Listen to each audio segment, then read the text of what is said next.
بسم الله الرحمن الرحيم. الحمد لله رب العالمين. اللهم صل وسلم وبارك على سيدنا محمد وعلى آله الطيبين الطاهرين وصحابته أجمعين وبعد. Ndugu zangu Waislamu, leo tuitazame hukumu ya mtu ambaye amefanya tendo la ndoa mchana wa Ramadhani. Mtu ambaye amefanya tendo la ndoa mchana wa Ramadhani, kuna mambo mawili ambayo lazima yampate. Jambo la kwanza, lazima ailipe ile siku ambayo amefanya tendo la ndoa. Ailipe ile siku, lazima ailipe. Hilo ni jambo la kwanza. Jambo la pili ni al-kafara. Lazima atoe kafara. Lazima atoe kafara. Na hiyo kafara imebeba utaratibu ufuatayo. Nayo ni kumwacha mtumwa huru. Na kwa sasa hivi wallahi alhamdu, watumwa hakuna mtu ambaye anaitwa mtumwa.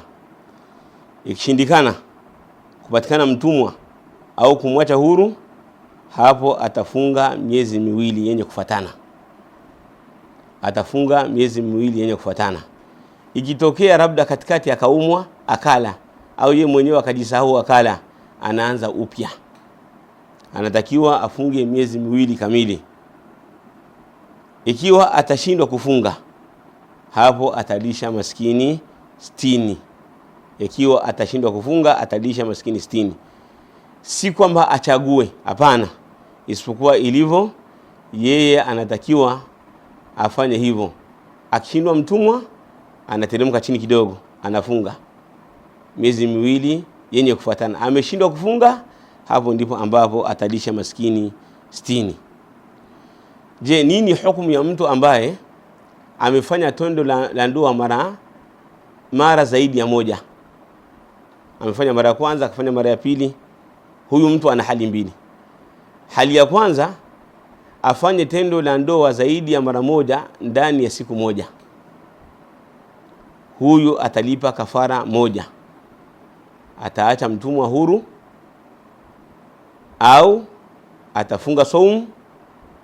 Akishindwa kutoa kumwacha mtumwa huru, atafunga saumu.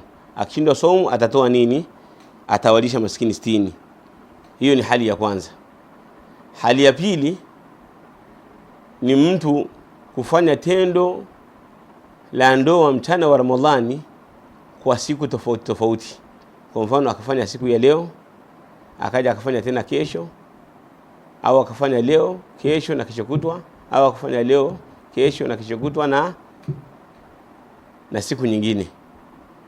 Huyu tunamwambia kwamba atatoa kafara kutokana na zile siku ambazo amefanya tendo la ndoa. Kwa hiyo kama atakuwa amefanya tendo la ndoa siku ya leo Jumatano na kesho Alhamisi, tutamwambia kwamba unatakiwa kutoa kafara mbili. Kafara ya Jumatano na kafara ya Alhamisi kwa mpangilio ambao tumetangulia kutaja. Kwa maana kama ni miezi, kama anafunga saumu, atafunga saumu siku 120.